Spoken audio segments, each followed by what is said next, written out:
Chaque samedi et chaque dimanche, eh bien, on va parler de certainement l'homme le plus puissant du monde. On va recevoir Luc Mary, biographe français d'Elon Musk, et Laurent Alexandre, entrepreneur spécialiste de l'intelligence artificielle. Ils sont là pour nous parler de l'homme, sur lequel tout le monde se pose des questions. Merci Luc Mary d'être avec nous. Merci Luc Mary. Et merci Laurent Alexandre. Quel bonheur de vous revoir. On s'était vu on se voyait tout le temps pendant le Covid. Il faut qu'on se revoie. Vous parlez plus. Il n'y a pas mis de micro. Ça va, non ça va. Bon, merci d'être là tous les deux. Franchement, il fascine, Elon Musk. Qu'on l'aime ou qu'on l'aime pas, ça reste quand même quelqu'un qui fascine énormément. Gilles Verdès, vous l'aimez bien, vous? Non, du tout. J'en étais sûr. C'est normal. Il me fait peur. C'est normal. Quoi, c'est normal? Il inquiète. Qu'il ne l'aime pas, oui. Ah, c'est normal qu'il l'aime pas? Ah oui. Alors vous êtes son biographe, vous avez fait une biographie sur Elon Musk. Déjà, Elon Musk, comment est-il devenu aussi riche, Elon Musk? Il est devenu aussi riche. Alors, pour comprendre Elon Musk, il faut se mettre dans la tête que c'est un enfant dans un corps d'homme qui gère ses entreprises comme des jouets technologiques et qui considère ses employés comme des pantins.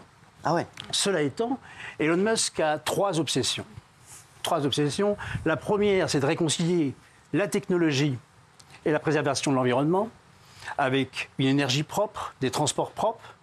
Et il donne la priorité aux énergies renouvelables. La deuxième, c'est de ressusciter l'esprit pionnier, l'esprit aventurier que l'Amérique a perdu, et donc de replacer l'homme au centre de la conquête spatiale. Et le troisième, c'est de sauver la planète. C'est un grand programme. Sauver les hommes et la planète en changeant de monde. Comment sauver la planète? Eh bien, en trouvant une autre planète pour les hommes, parce qu'ils considèrent que la Terre est trop petite pour les terriens. Ah d'accord. Ouais. D'une certaine façon, je dirais, pour paraphraser un ingénieur soviétique, que la Terre est le berceau de l'humanité. On ne peut pas rester éternellement dans un berceau. Et pour lui, comme les jours de la Terre sont finis à plus ou moins long terme, les ressources s'épuisent, les forêts reculent, les déserts avancent, la surpopulation, eh bien, nous serons obligés un jour de nous installer sur une planète B.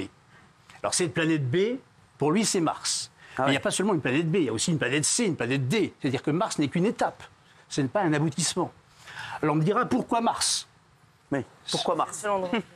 Parce que c'est dans 6 mois. Parce que c'est encore le coin le plus fréquentable dans notre système solaire. Ah ouais, ça, ouais.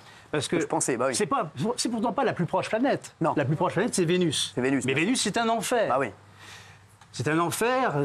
Il y a des laves à perte de vue, un ciel zébré d'éclairs en permanence. La pression est de 92 atmosphères au sol, c'est-à-dire que c'est la pression au fond des océans. Et en plus de ça, la température dépasse 500 degrés. C'est chaud. Donc même l'étain et le plomb fondraient à cette température. Bon. Par conséquent, Mars à côté, c'est le paradis. Ouais. Mais c'est un paradis encore infernal. Parce que c'est quand même l'Antarctique sur toute la planète. C'est ça. Avec des températures de moins de 50 degrés. C'est un désert rocailleux, rougeâtre. Et il y a de l'oxygène? Il n'y a pas d'oxygène. Non, pas d'oxygène. Ah. Non, on est obligé de garder le casque en permanence en plus. Ah ouais. Mais Mars, on peut encore y marcher. Il y a encore une possibilité de la rendre habitable. Donc elle n'est pas habitée, mais elle peut être habitable. Et donc c'est le coin le plus fréquentable, c'est la voisine de palier. Et certainement la prochaine étape. Donc Mars, c'est la voisine de palier. La voisine de palier planétaire. Pour Elon Musk, c'est la voisine de palier. Vous avez dit de palier qui est quand même située à 6 mois. À 6 mois de chez nous, quand même. Laurent Alexandre, vous, quand vous entendez ça, ce que vient de dire Luc Mary, il dit voilà, lui, c'est un adulte, enfin, c'est un enfant dans un corps d'adulte et qui, voilà, il est surtout sur les nouvelles technologies, etc. Est-ce que vous pouvez nous dire de plus là-dessus? Puis nous, ce qui a dû frapper les téléspectateurs, c'est quand vous avez dit qu'il considérait ses employés comme des pions. On va en parler dans un instant. Laurent. Alors, c'est un type extraordinairement innovant. Ouais. C'est l'homme le plus riche du monde. Il a 250 milliards de fortune. On estime que dans 3 ans, il aura 1000 milliards de fortune. Ah ouais. Notamment parce qu'il est en train d'exploser dans l'espace et qu'il possède bientôt 90% des satellites qui tournent autour de la Terre, ce qui lui rapporte de plus en plus d'argent parce qu'il fournit de la connexion Internet beaucoup moins cher que les opérateurs télécoms. Il veut concurrencer France Télécom, Orange, etc., etc. Donc il est très transgressif et il se fout de ce que les gens pensent de lui. Il a une pensée très originale. Finalement, c'est le Hanouna américain. Elon Musk. J'aimerais bien avoir 1000 milliards. Ouais, alors peut-être en moins fortuné. Et donc il ose tout. Ouais. Il ose tout. Il est très violent, mais il est très innovant, très intelligent, et il ose faire des choses absolument incroyables, notamment ce dont Luc n'a pas encore parlé. Il a l'intention de mettre des microprocesseurs dans nos cerveaux, de manière à augmenter nos capacités et à nous rendre compétitifs face à l'intelligence artificielle. Et ça, c'est quelque chose d'extraordinaire. D'ailleurs, comme tu le sais, il a déclaré qu'il allait implanter les puces Neuralink dans le cerveau de ses propres enfants pour montrer le chemin vers la civilisation du futur, qui est une civilisation où on sera augmenté par des puces électroniques dans nos cerveaux. C'est ça qui est incroyable. Ça, j'aimerais qu'on s'arrête là-dessus 2 secondes, parce que c'est vrai que ça nous fascine, et puis je sais qu'il y en a beaucoup qui ont très peur de tout ça autour de la table. Laurent Alexandre, est-ce que vous pouvez expliquer à nos téléspectateurs, parce que c'est fou, donc là, lui, ses enfants, il va leur mettre une puce, qui va faire quoi, cette puce? Alors, pour l'instant, les puces, c'est pour aider les gens handicapés, les gens malades, notamment les gens paralysés, pour leur permettre de commander des ordinateurs. Après, il compte les faire remarcher.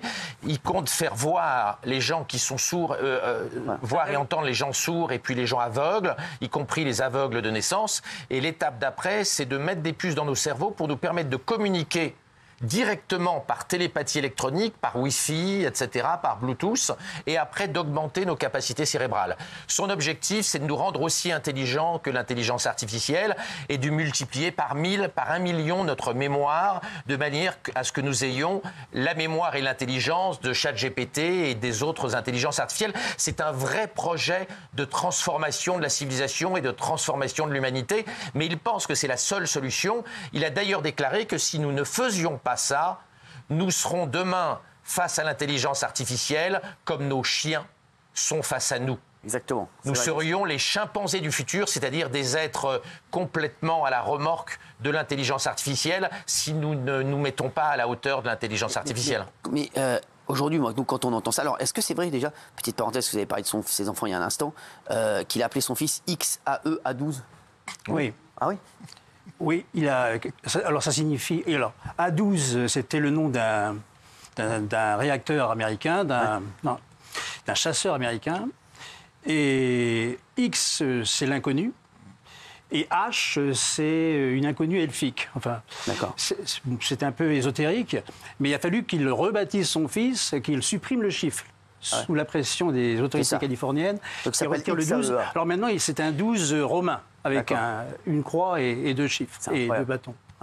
Mais quand j'entends Laurent Alexandre parler, quand je vous entends, quand on entend un garçon qui, quand même, a montré qu'il avait raison sur beaucoup de choses, Elon Musk, je suis désolé, qu'on l'aime ou qu'on l'aime pas, c'est un visionnaire, mais pas un révolutionnaire. Exactement, oui, mais on se dit, il a peut-être raison dans ce qu'il dit. Ça nous fait peur, mais on se dit, il a peut-être raison. Peut-être que dans quelques années, quand il dit qu'on va être comme les chiens par rapport à nous face à la ChatGPT, face à l'intelligence artificielle, moi j'ai l'impression, on ne peut le croire, non? Oui, mais c'est aussi un apprenti sorcier. Attention avec tout ce qu'on a dit. Non, c'est de la science. C'est de la science. Non, pour moi, c'est un apprenti sorcier. Non, pour vous, Laurent Alexandre. Il a une multitude de projets révolutionnaires. On l'a vu avec ses voitures électriques, il a fait des choses extraordinaires. Dans l'espace, avec tous ces milliers de satellites, il fait des choses qui sont complètement dingues, avec ses implants intracérébraux aussi. Mais il a des projets encore plus disruptifs pour la société. Il a l'intention de produire 100 millions de robots humanoïdes, c'est-à-dire à forme humaine, par an.